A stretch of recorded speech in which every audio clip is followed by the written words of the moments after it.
for the 100 Celebrity Interview Lounge. I'm Crystal Rosas Maxwell. We have movie heartthrob, TV host, cookbook author, Golden Doodle Dad, gay icon, Jonathan Bennett. Go ahead. And now we are adding Broadway star to that list. Put that Hello. on there. Oh, Come on, man. and screenplay writer. And screenplay writer, Broadway's Jonathan Bennett is how I would like to be referred to All right, from now Broadway's on. Jonathan Thank Bennett. you so much. everything I Sir said. Robin is Yes, in the building. yes, Broadway that's right. star.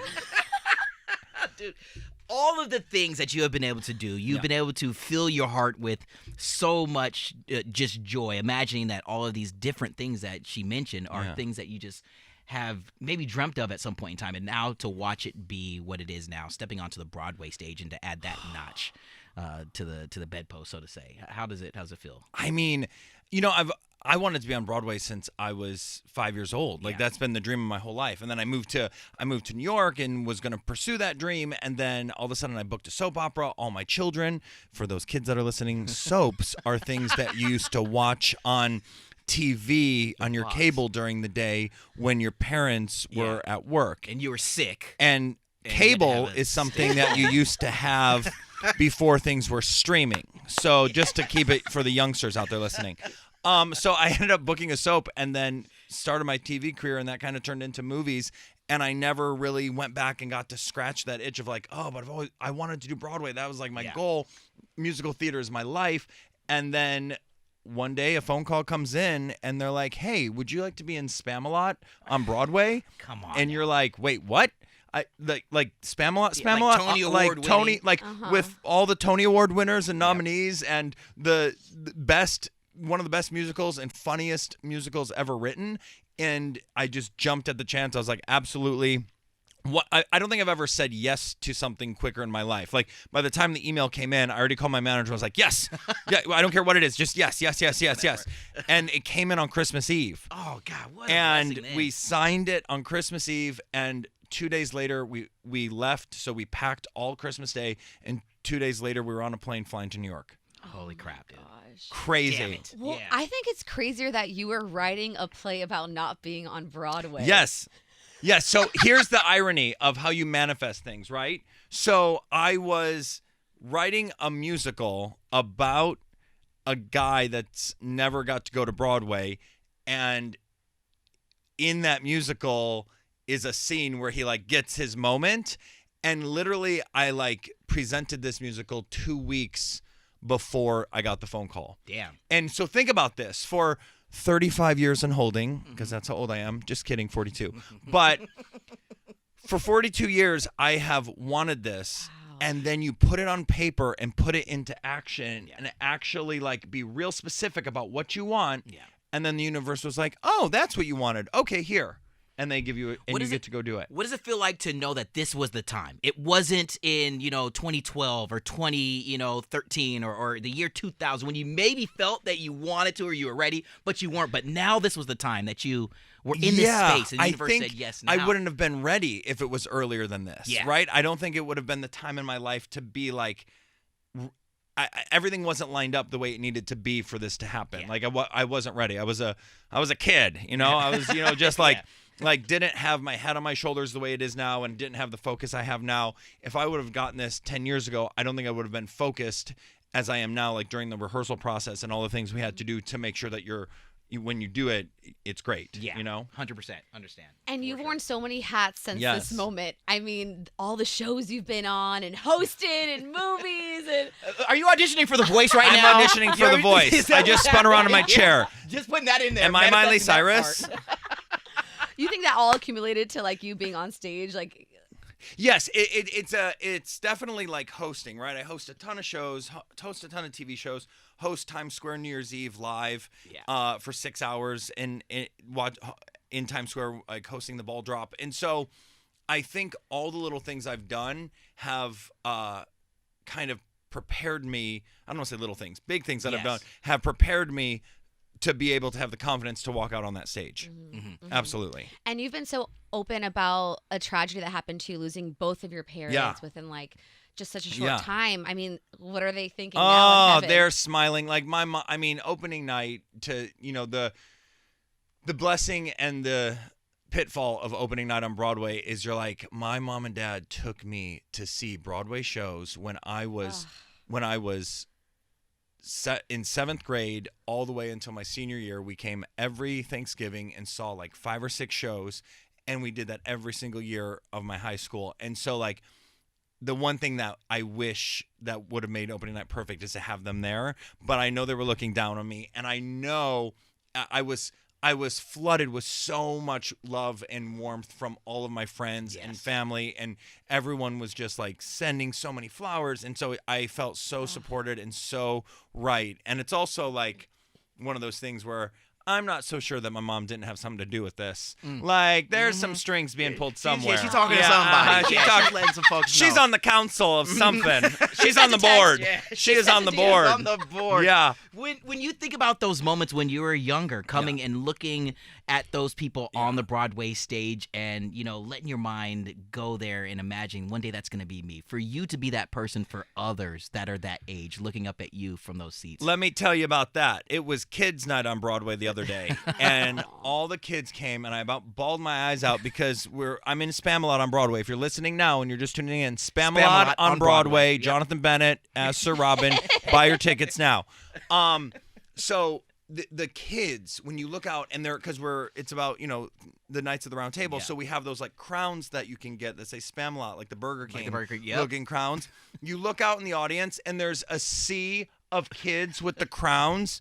Your heart melts. And then when you go to the stage door and you're signing that teenager's playbill, and their eyes are just like lit up and they're so excited, it makes you remember, like, I was that kid. Yes. I was the kid at the stage door. And every single person on that stage were those kids. Yeah. Like, we were all those kids. And so every time there's someone young that comes to see the show, I always try to give extra time to talk to them and make sure, you know, I connect with them, because it was so important when I would connect with the people that were on Broadway when I was younger. And it's like, oh, it shows that it's obtainable. Yeah. Like, it's obtainable. That's what's so special about musical theater is that the actors who are on that stage were those kids. And not to take it away from anyone else in any other medium, but yes, it shows it's a real tangible. You can reach out and almost grab Sir Robin. You can almost, you know what I'm saying? I can see when the it's spittles there. come off, that's not edited. So it's that realism that we're getting from this surrealism performing on stage. Well, what's also so cool is that your first big break, Mean Girls. Yes. Like, you were one of our first crushes for so many of us. For so many people. I mean, yesterday our girl Jules comes in. I was like, Adam Samuels is coming in. He's on Broadway now. She's like, the eyebrows? We're like, yeah, the eyebrows. Yes. Like, I love him. And so now being able to see so many different waves of fans that you're getting over and over from different things. Yeah, it's very bizarre. Like, you know, being in Mean Girls, it's a very amazing and weird thing to be a part of, because there's not many movies like it, right? There's nothing that really has come along and like hit pop culture the way this movie had. Yep. And it's so funny because you would think with a normal movie that the fan base would be the fans that saw it when it first came out, and then those are the fans for life of the movie. But what's interesting about Mean Girls is that you have the OG people that are now, you know, late 30s, early 40s that saw it when it came out. Then you have their kids who they had watch it, and now they're fans. And now you have this new group of kids watching it as well, because the thing about Mean Girls is that high school is universal. So it's one of the only movies that has stood the test of time, not just because of the writing and how funny it was, but because high school is universal. No matter if you're 60 years old or if you're 16 years old. Shared experiences. Like, the jocks are the jocks, the band kids are the band kids, the theater kids are the theater kids. It's the same for every generation, so that's why it like stands the test of time, and it always works. Now let's ask: Have you had the opportunity to see the most recent? I have not, because Daddy's been on Broadway. Oh, I have not seen the new movie. Booked him, because it came out while I was in rehearsals for Spamalot, and so I just didn't have a second in my day to go see it. And then now that I'm on Broadway 8 nights a week, like, the last thing I want to do is go watch a musical during the day time. Like, I'm good. I'm good. So, you know what? As an elderly millennial once said, when it comes out to Blu-ray, I'll go rent it on a red box and I'll watch it. I also just don't have any like strong desire to go and run and see it until I'm ready to see it for me. Understandable. Because like my experience of Mean Girls was different than everyone else's experience of Mean Girls. So like my experience for that character in that story is very special, and it's a very certain thing. So it's like I saw the Broadway musical and I loved it, but like I need to be in the right mindset to like sit down so I can digest what I'm about to watch. Dude, and you got to do some more Broadway musical shows to save up for the cost of popcorn and soda. Honey, and it's expensive. That's what I'm saying. They're Come like, on now. why aren't people flocking to movie theaters? Well, because we're not billionaires. Like, because that's why. Yeah, facts. I'll wait for it to stream like everyone else. Watch on your couch with your hubby. Yes, my I love husband. this. Well, I want to also talk about how you're so open with your relationship. I mean, you guys have been the first gay couple to cover The Knot, which is huge. And then you as well in the holiday Hallmark movies, you started the first leading gay couple. I mean, you are an icon for the LGBT+. How going from like a straight heartthrob on movies to like being your true self. What was that? It was such a ride. Well, first of all, not an easy ride. There's no handbook to how to do it, right? And I think what a lot of younger actors take for granted in many ways is like we like now like being gay, even though it is still not widely accepted everywhere, for the most part in TV and film, there are gay characters now. There's all these opportunities.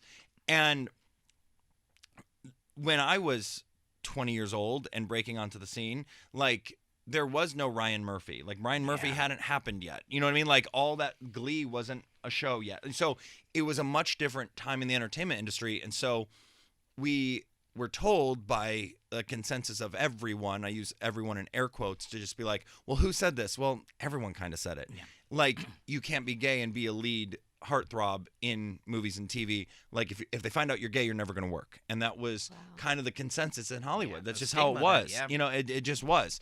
And it was a different time. And it took a long time to, you know, I had to live in the closet and live in fear. And like, you know, you're all of a sudden you're in Mean Girls and this whole thing happens and you're just like, I don't know what to do. And there's no like real roadmap of like, how do you navigate this? And then all of a sudden, like the Ryan Murphy of it all happens. And all of a sudden there's queer representation on TV. And all of a sudden the needle's moving forward. And so I just made the decision, you know, when I met my husband, I was like, I can't be the 30-something-year-old actor that's afraid to like be gay and like let people know who I am, because they're missing the best part of me. Like they're missing, when you only get a slice of who Jonathan is, you miss all the quirky fun things that makes Jonathan Jonathan. And I was like, I'm sick of that. So I can't do this anymore. It's not fair to me. It's not fair to like everyone I know. So I just made the decision to like live out and proud.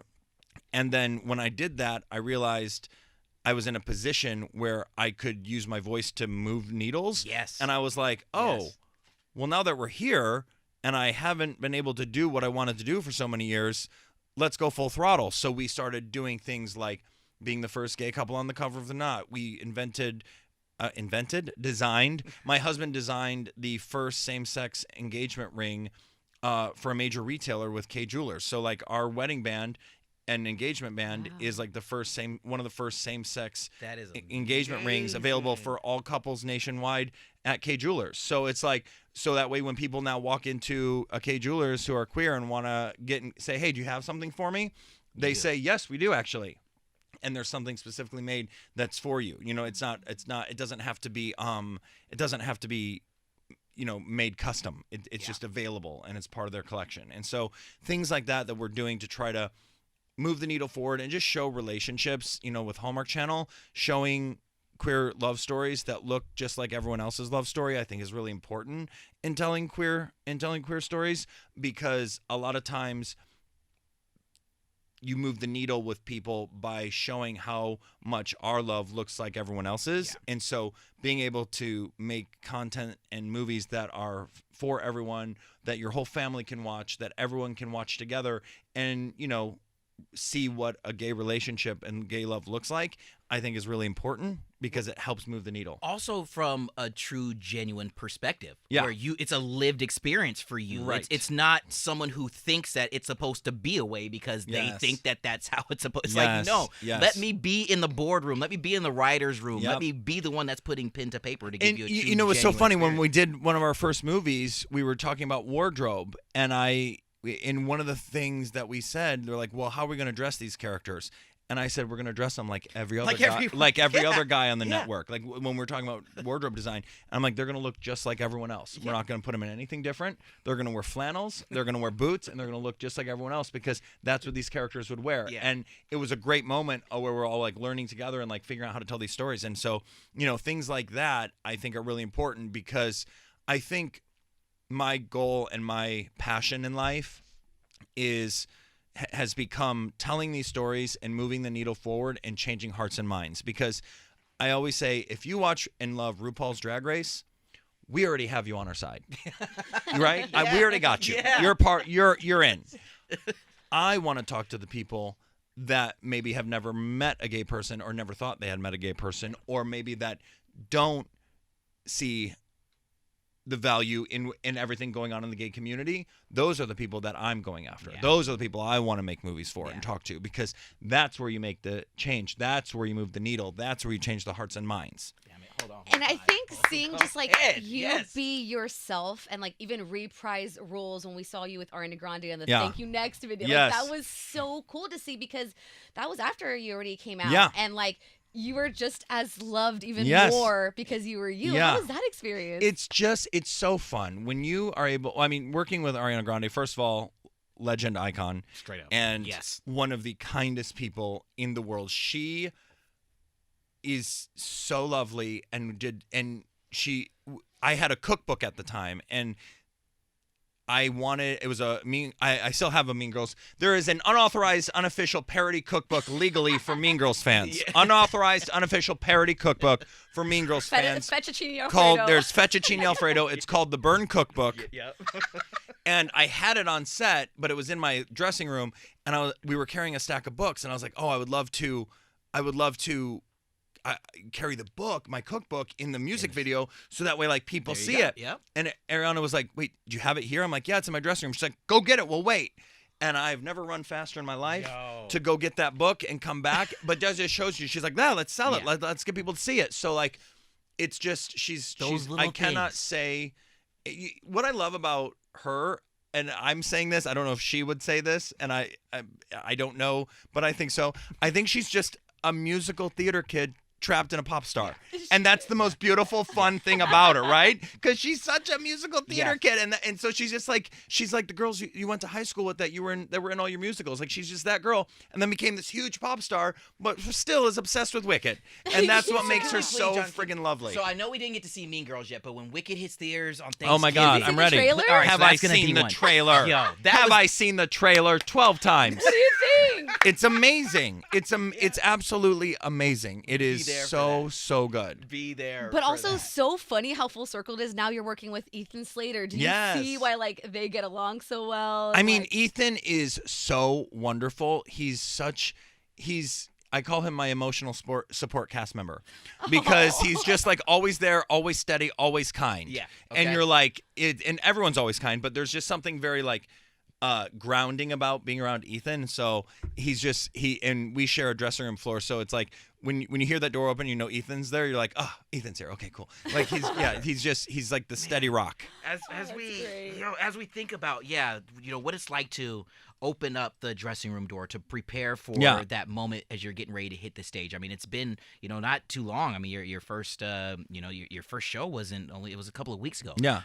Do the butterflies ever go away? Do the nerves still sit there? What's that moment like before you step on stage? The nerves are always there. However, the muscle memory has become in my body now. So Gotcha. I'm not thinking about what I have to do. My body just does it. So I'm able to be more present. However, the butterflies are always there. And I texted Michelle Visage this yesterday and was like, because of your damn show, RuPaul's Drag Race, which I'm obsessed with, because of that damn show, I listen to RuPaul's voice in my head every night before I go on for Act 2 because no matter what, I get nervous that I'm going to screw up my song because I have this big number in the second act called You Won't Succeed on Broadway, and it's probably one of the hardest, biggest numbers in the show. Yeah. It's got just so much going on, and it's just me singing really, really fast. And I always get nervous when we start the second act, and I hear RuPaul's voice in my head say, "Don't let your inner saboteur win." And I'm like, ooh, okay, my inner saboteurs, I can feel it creeping up. And because of RuPaul, you now are able to, like, identify it. Yeah. You know what I mean? Like, you're now able to, like, Wow. put something. I'm like, that's not real. Yeah. That's my inner saboteur, and I can identify you, and I see that you're not real, so I'm not going to let you come up today. See, I'm not even going to lie. I Have thought you you were met going to RuPaul say, yet? you better work, bitch. I mean, Yeah, that's what I was say. gonna be I what was wish. going on. Yeah, I wish. that was Yeah, gonna I be was on RuPaul's Drag Race as a guest judge a few seasons ago, and it was the gayest episode and most amazing episode to be on for me personally because it was the Snatch Game, Mean Girls, Whoa. and then the lip sync was to Disney's Frozen on Broadway. Oh my so I was God. like, I get Broadway, Mean Girls, and Snatch Game and Drag Race. I've peaked. I can die now. Like, that's it. Nothing's going to get better than this. And then Spamalot on Broadway calls and says, hey, do you want to go do your own number on Broadway? You're like, absolutely. Yeah. I feel like you've done everything. I know. What is one thing that you're so thankful for, but you just don't want to get into that again? Please say Halloween Wars. Please say Halloween No, Wars. Halloween Wars is my favorite. All right, cool. I All right. love Halloween Wars. All right, okay. I would say I'm okay never doing, like, Big Brother again. Oh. Yeah, like, right. I feel very triggered sitting in this room because there's cameras everywhere, like, on the walls, and it's very, like, taking me back to Celebrity Big Brother. What was the hardest part, though?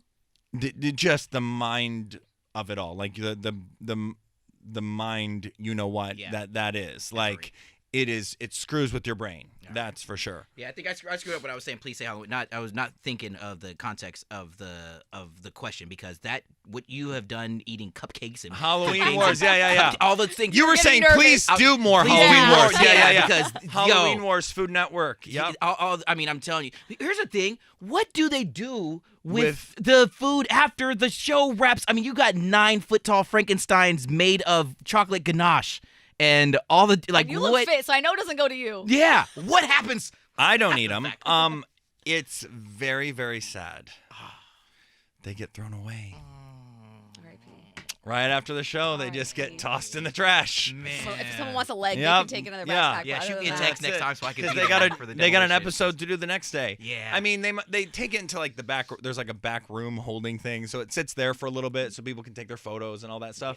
But then by the next day, everything starts to melt and like kind of slide, so just gets tossed in the trash. And I remember when this was the most important moment of your life during that show yesterday, and now it's just in a dumpster. Yeah. Oh yeah. Just remember. You never Metaphor know. for life. You Metaphor just never for know life. what can happen. There you go, Jonathan. Well, do you have time to go back to your oasis in Palm Springs? Yes, My Time Manor. We love going to Palm Springs because when we go to Palm Springs, we're the young gays. Hey. Ooh. Because Palm Springs tends to skew a little bit on the older side of people that live there. All right. And so we could show up because when we hit 40, West Hollywood kicked us out. They were like, too old, get out. And we're like, well, where do we live now? And so we said Palm Springs. I walked in the gym, and the amazing guy at the front desk, who we love so much, says, hey, young thing. And I was like, oh, my God, thank you so much. And I was like, James, we're home. Like, this is great. It's the equivalent of stepping into like a Chinese takeout spot and they already know your order. Yes. Palm Springs is such a lovely place to live because it is just such a community of so many different types of people, but there's just so many queer people that live in Palm Springs that I said to my husband when we first went there to look at living there for a little bit, I said, we were at lunch and like every single couple there was gay, and like the guy that owned the restaurant, Chicken Ranch, he's gay, and his husband, and so we sat down and I was like, this is what it feels like to be a straight couple in every other small town in America. Yeah. Like, it was just this cool thing where we're like, wait, we're just part of the we're part of the majority here. Like, so it's a very cool thing, a very cool place to be. And if you've never gone to Palm Springs, go do it because it's beautiful.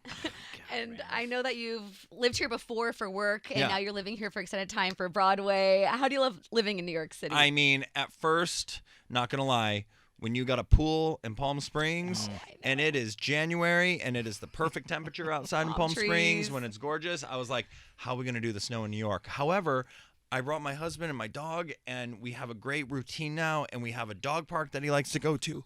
So it's like, it's just become normal now. Like living in New York feels normal. Yeah, you're here. Yeah, you're it part just of feels us, man. normal. And I mean, the rats it is the doesn't thing. matter because you get to walk to the St. James Theater every single night and go to a Broadway show. Wow. And I mean, the St. James, where the producers was where Something Rotten was, where Oklahoma was invented. Like you're standing on that stage, and it's same like wood. That's it's same. Like yes. I was doing a photo shoot for my publicity for the show, and the director came up to me and he goes, "Just think, Rodgers and Hammerstein probably stood right where you are in this lobby working on how to fix Oklahoma and, go through like the problems with it as they were putting it up.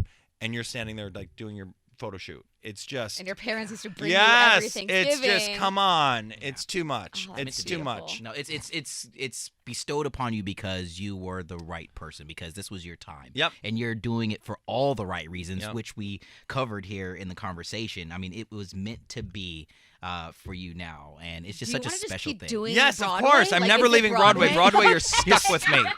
I'm never leaving. I want to do this for the rest of my life. We're already working on what's next. We already have things in the pipeline, Awesome. and this will not be the last show, but it will be the first show I've done. So Congratulations. Yeah. I can't wait for that one. We're still Yes. so thrilled that you're on Spam-A-Lot. And we're also in for that next Hallmark holiday movie. I'm pretty sure you're starting to I mean, film, let me like, just next say month. this. You'll see me this Christmas on Hallmark in some capacity, okay? I ain't going nowhere. Oh, We don't man, want you Thank you to. for always bringing laughter and joy. You're so sweet and Thank just you. better even in person. Oh, stop it. You don't mean that. If you did, you'd tag me and tweet it. Oh my I will. God. I'll tag Oh my you. Tweet it. I God. can't wait You to don't see even on care. Spam-A-Lot, but ladies and gentlemen, Jonathan Bennett. Yay, me. From the top of the Empire State Building. Z100.